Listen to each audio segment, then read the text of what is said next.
sucker proof. Don't play no games, boy, I'm busted proof. Pop at you lanes, cause I'm sucker proof. Ladies and gentlemen, boys and girls, this is the Apple HomePod. 1 month later. And pretty much every day I use this thing to control the lights, play music, check the weather, check the news. Is it worth $350? Apple's price tag is just crazy. I still cannot believe this thing costs that much money. Honestly, guys, this thing should have cost $200 or $250. I think that's a perfect price for the HomePod because this thing does sound amazing. It sounds spectacular. Now let me play another song here. Big on big. Big on big. Big on big. If you having paper and not having paper, how you go big on big? If you having neighbors and not having acres, how you go big? This was my last speaker, the JBL Charge 2 Plus. I actually did this little sounds comparison. Look, the JBL is taller, but the HomePod is smaller, but sounds spectacular. Now, obviously, this is a Bluetooth speaker, and this is a hardwire speaker, so there's really no comparison, but still. And that's one of the reasons why I didn't pick up a Google Home Max, because my room is small. I need something small and compact, but sounds amazing, and the HomePod definitely fills in that spot. Now, it sounds amazing, it looks amazing, like just taking a look at the design. This thing comes in white and space gray. I believe space gray is the best color to get, in my opinion. It just looks nice and sleek. It blends in really well compared to the white. It's just, I don't really like the white one, in my opinion. And they say the white one gets dirty so easily. Now, this top portion of it, I actually didn't peel off the sticker. I don't know, I just feel like I didn't need to. Maybe I can. I don't know. See, and this thing, as you guys can see, this is a touchpad, so I could tap on it. You could turn it down all the way. You could double press to go to the next track. Woo!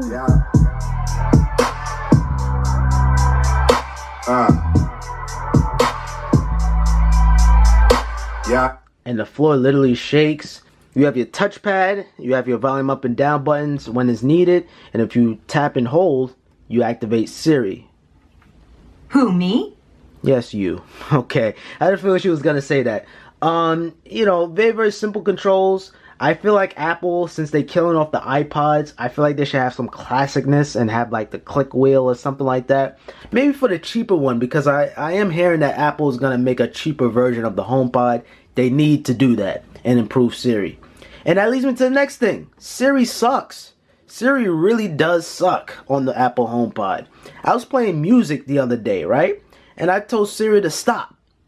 So she was just saying something like, "Oh, I would never stop," or like she didn't get it. I'm basically telling her to stop the song. It was music playing. I told her to stop, and she'd tell me some kind of joke or something like that. So sometimes it gets it right, sometimes it really doesn't get it right. I'm like, where is she? Like, how? Like, why are you telling me this?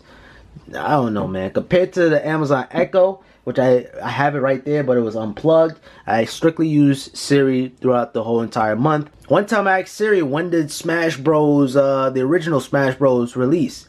Couldn't get me the answer. But I asked my Amazon Echo and it gave me the answers. If you ask it basic questions, if you're not going to ask it like when did this movie release or anything. Alright, you know, I never asked that. Hey, when did Stranger Things release? I can't get info about TV shows on HomePod. Sorry about that. So you guys see what I mean? It's very, very, very, very, very bare bones. Unless you're talking about music, the HomePod got you covered. So if I'm playing music, hey, who sings this song? This is Dom Kennedy with the track After School. So when it comes down to music, the Apple HomePod is pretty cool, I must say. I feel like they should have refined Siri a little bit more, in my opinion. But hopefully Apple WWDC, which is coming up very, very soon in June, hopefully they announce HomePod, I don't know, 2.0 or 1.0. I think this is 1.0. But this is damn near like a beta product to me, in all honesty. It kind of does feel like a beta product, but it sounds amazing. It's like you there, but it's half-assed, kind of like. Siri is dumb, but the sound is good. I forgot which year they announced the HomePod. I think it was during the WWDC or maybe the iPhone event. I forgot. But it's been almost a year. It's been like 7 months, and it's still not really ready. Like, come on. Stereo pairing is not even supported. Come on. That's unacceptable for $350. That's ridiculous. This should have been $200, and then Apple should have been like, if you pick up another HomePod, it's $350. That's a way better deal. Hey, it is what it is. You gotta pay that Apple tax, and it is what it is. Now, one thing I really appreciate Apple for doing, they really focus on the sound before they focus on Siri. They really focus on the sound because Siri can easily be fixed via software update. When it comes down to hardware, this is HomePod. This will forever be the HomePod 1.0. This is the Apple Watch Series 0. This will forever be the Apple Watch Series 0. I can't upgrade the specs on it. The Siri icon looks cool. By the way, I think this is OLED.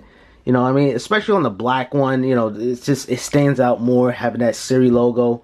But for the most part, I can't recommend $350 for this speaker. You guys know I'm not really talking too much about the specs. You guys know you're locked in with Apple Music. You guys know this thing featuring Bluetooth 5.0, so you can't pair it up with an Android device. You guys know about all the specs. This thing has 7 tweeters and 6 microphone array, 1 bass on the top. It's a 4-inch subwoofer on the top. You guys know all about that. It's like it studies your room. It really changes the sound. Like it adjusts it at a perfect level, and it really does fill the room. So I'm playing music, and it's gonna detect that this is a wall, so it's gonna bounce it back, and then it's gonna like study it, and it just adjusts. It's so scientific, but it just works. It sounds different when it comes down to like moving it at certain areas, or especially by the corner. You really hear it really well. That is just not a gimmick. It literally bounces the sounds back into the HomePod, and the HomePod produces more sound. This thing can disconnect, which I never disconnect. I don't want to ruin that cable. If Apple had this thing plugged in already, they don't want you to mess with it. I spent $350 on this. The last thing I need now is to spend $250 just to fix this, which, by the way, that's ridiculous. So I haven't really had any of that circle ring problem. Normally on this table you guys see right here, I normally have a towel. Shout out to everybody who watch my videos. But I took off the towel because I noticed that the sound sounds different, and I noticed the tweeters are on the bottom, so it kind of muffles out the sound. Put it on a hard surface, so hardwood surface is gonna definitely work. But yeah, for the most part, that's the HomePod in a nutshell. So far, I don't know if it's selling good or selling bad. I'm not really too sure on this, but the price is too high. But for now, for $350, I would wait until it's a little bit more refined. Come out with stereo pairing. Maybe wait until Siri gets a little bit more smarter. But for $350, buying it now, nah, hell no. Not worth it. Not worth it. And I'm an Apple fan. I love Apple products, but this is not the one. That concludes my review of the Apple HomePod. Peace.